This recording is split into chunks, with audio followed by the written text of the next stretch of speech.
खबर झारखंड में आप सभी का स्वागत है। मैं हूं आपके साथ अंजलि आनंद और बुलेटिन की शुरुआत इस वक्त के अहम खबर के साथ। रामगढ़ विधायक ममता देवी की सदस्यता रद्द हो गई। विधानसभा सचिवालय ने इसे लेकर अधिसूचना जारी की है। रामगढ़ के गुड़ा गोलीकांड में ममता देवी कोर्ट ने दोषी करार दिया और उन्हें 5 साल की सजा सुनाई थी, जिसके बाद ये तय हो गया था कि ममता देवी की विधानसभा सदस्यता रद्द होगी। अब रामगढ़ में उपचुनाव होंगे और इसके लिए चुनाव आयोग जल्द तारीखों का ऐलान कर सकता है।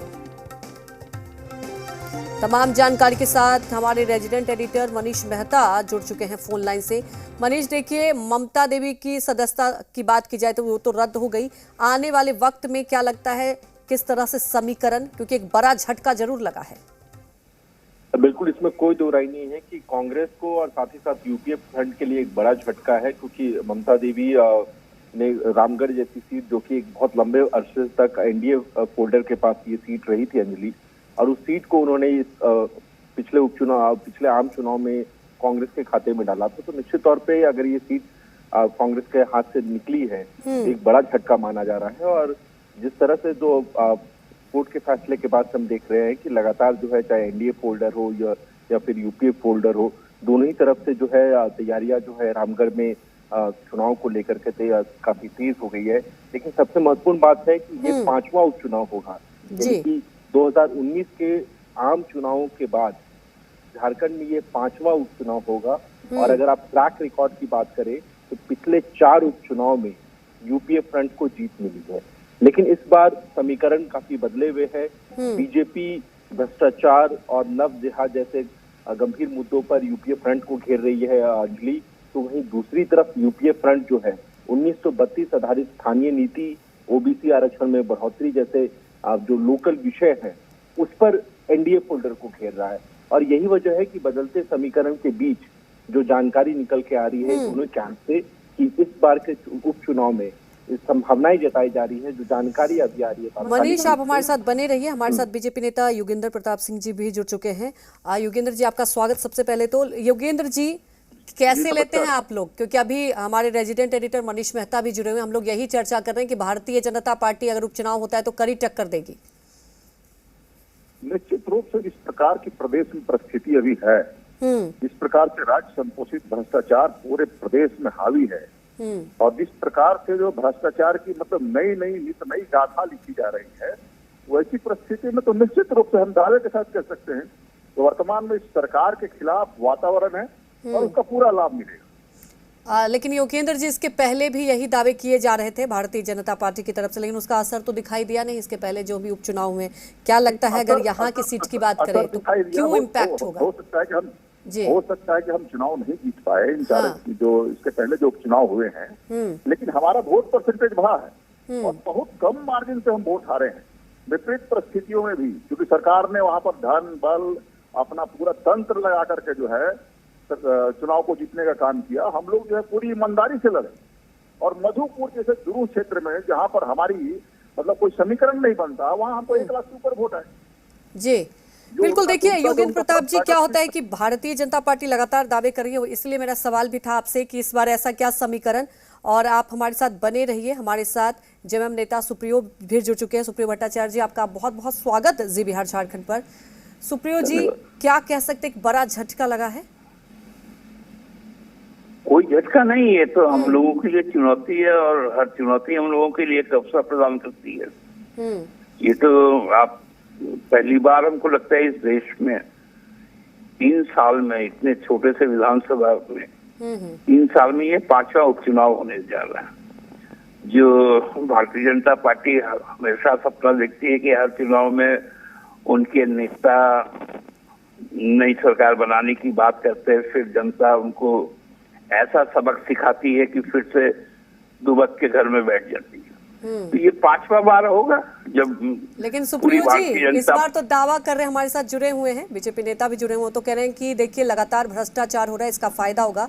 क्या कहेंगे योगेंद्र जी? उसके बाद मनीष जी से भी सवाल लेंगे। मनीष जी, आपके भी सवाल, क्योंकि महत्वपूर्ण बात यह है कि दावे अपने अपने किए जा रहे हैं। योगेंद्र जी, देखिए, इस सरकार के 3 साल पूरे होने जा रहे हैं, और हम दावे के साथ कह सकते हैं झूठ और लूट के 3 साल। और झारखंड की जो हालत है वो बदहाली की हालत है। वैसी परिस्थिति में जब राज्य संपोषित भ्रष्टाचार चल रहे हो, राज्य सरकार के संरक्षण में भ्रष्टाचार चल रहे हो, यहाँ पर कोयले और बालू की जो है अवैध माइनिंग चल रही हो, और जो विधि व्यवस्था की स्थिति है, आज के अखबारों की सुर्खियां बनी हुई है। संध्या अपनों को कुछ गौ तस्करों ने कुछ महीने पहले, लगभग 5-6 महीने पहले, उनकी कुचल कर हत्या कर दी और उसके 3 अपराधी आज तक इस सरकार के द्वारा नहीं पकड़े गए। तो जो विधि व्यवस्था का आलम है, किस प्रकार से संथाल परगना में वहाँ की आदिवासी बच्चियों के साथ बलात्कार करके उनकी हत्याएं हो रही हैं, पूरे प्रदेश में जो वातावरण है विधि व्यवस्था का, वो पूरे प्रदेश की जनता कहीं न कहीं जो है सरकार के खिलाफ है, हेमंत सोरेन सरकार के खिलाफ वातावरण है। निश्चित रूप से इसका लाभ भारतीय जनता पार्टी को मिलेगा।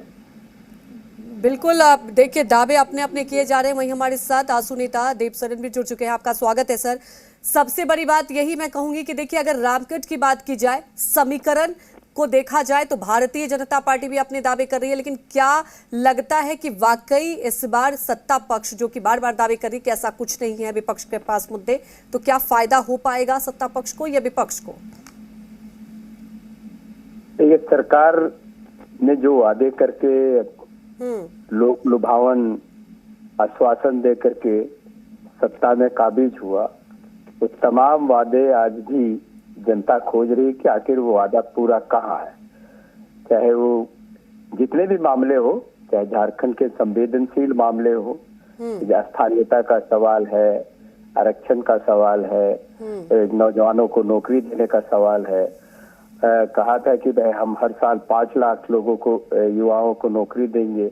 अभी हाईकोर्ट ने इतना खराब टिप्पणी किया कि जितने भी नियोजन निकाले गए थे सभी रद्द कर दिए गए। लेकिन देवशरण जी, क्या है कि अभी तक जो उपचुनाव हो रहे हैं, बार बार दावे किए जा रहे थे विपक्ष की तरफ से। देखिए, भ्रष्टाचार एक बड़ा मुद्दा बनाया गया था, लेकिन वो सफलता नहीं दिखाई दिया। बात यही होती कि जनता पर कौन इम्पैक्ट डालता है। हमारे रेजिडेंट एडिटर मनीष मेहता भी जुड़े हुए हैं। मनीष, वहां की समीकरण को अगर समझे तो क्या लगता है आपको दावों को लेकर? मैं कुछ कहना चाहता हूँ। जी सुप्रियो जी, आप अपनी बात रखिए। पहले सुप्रियो जी अपनी बात रख दे मनीष, उसके बाद आप ही अपना सवाल ले लीजिएगा। सुप्रियो जी। नहीं, देखिए, आपने भारतीय जनता पार्टी और आजसू के मेरे मित्रों से बात की जी। लोकतंत्र में चुनाव जो है ना, वो जनता के निर्णय का एक प्रतीक होता है। और 4 चुनाव में जिस प्रकार से लोग पराजित हुए हैं और 5वें के बाद, तो हम कह सकते हैं कि भारतीय जनता पार्टी या आजसू के जो आज तक के कारनामे हैं, उस पर एक चुनावी चाटा होगा जो 5 उंगलियों का होगा। उसके बाद से कम लोग सुधर जाएंगे और झारखंड के प्रति ईमानदारी के साथ, झारखंड मुक्ति मोर्चा के मूल्यों के साथ, झारखंड मुक्ति मोर्चा के सहयोगियों के साथ मिलकर सकारात्मक राजनीति करेंगे। इसके लिए हम लोग तैयार हैं। बिल्कुल, देखिए सुप्रियो जी, अब वही बात है कि अब चुनौतियां तमाम, अब देखने वाली बात है कि क्या कुछ असर होगा। और लगातार सबसे बड़ी बात यह है कि बीजेपी नेता भी दावे कर रहे हैं। वहीं रेजिडेंट एडिटर मनीष मेहता भी जुड़े। मनीष, आप अपना सवाल पूछ सकते हैं। देखिए अंजलि, सबसे महत्वपूर्ण बात यह है कि इस उपचुनाव में कैंडिडेट किस दल के सामने आएंगे, क्योंकि अभी ये सबसे महत्वपूर्ण सवाल हो चुका है। और क्योंकि जिस तरह से बीजेपी कह रही है कि वो यूपीए फ्रंट की घेराबंदी कर रही है, सरकार की घेराबंदी कर रही है, योगेंद्र जी मेरा सवाल सीधा आपसे है, क्या अब इस उपचुनाव में बीजेपी अपने सिंबल पे उम्मीदवार उतारेगी या फिर सहयोगी का सहारा लेगी? ये देखिए, बड़ी पार्टी के बड़े नेताओं का निर्णय होगा और जो निर्णय होगा सिरोधार्य होगा।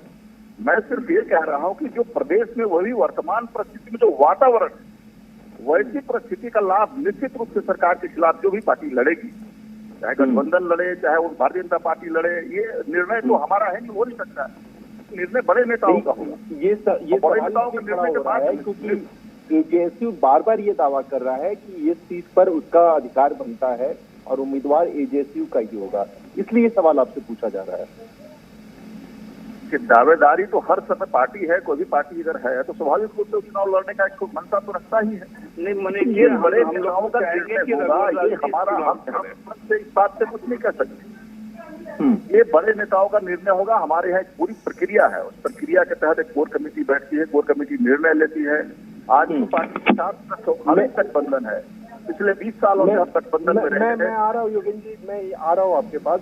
सुप्रियो जी, क्या कहेंगे आप? क्योंकि बीजेपी तो कह रही है कि मिल बैठ करके तय करेंगे, लेकिन एजेएसयू हमारी तो दिली ख्वाहिश है कि इसमें राज्य के पूर्व मुख्यमंत्री आदरणीय रघुवर दास जी संयुक्त उम्मीदवार बने विपक्ष के, और उनके साथ हमारा मुकाबला हो जाए तो दूध का दूध पानी का पानी हो जाएगा। मनीष जी हमारे साथ कांग्रेस नेता भी जुड़ चुके हैं, सुखदेव भगत जी, उनका भी स्वागत कर लेते हैं। और सबसे बड़ी बात यह है मनीष कि देखिए दावे अलग अलग किए जा रहे हैं। मनीष आप अपना सवाल लीजिए। सुखदेव जी पहले तो आपका स्वागत है। महत्वपूर्ण बात यह है नमस्कार मनीष जी। हाँ, बीजेपी और की तरफ से ये कहा जा रहा है कि उनके पास मुद्दों की भरमार है और उन मुद्दों पर आप यानी कि यूपीए फ्रंट कहीं भी टिक नहीं पाएगी इस उपचुनाव में।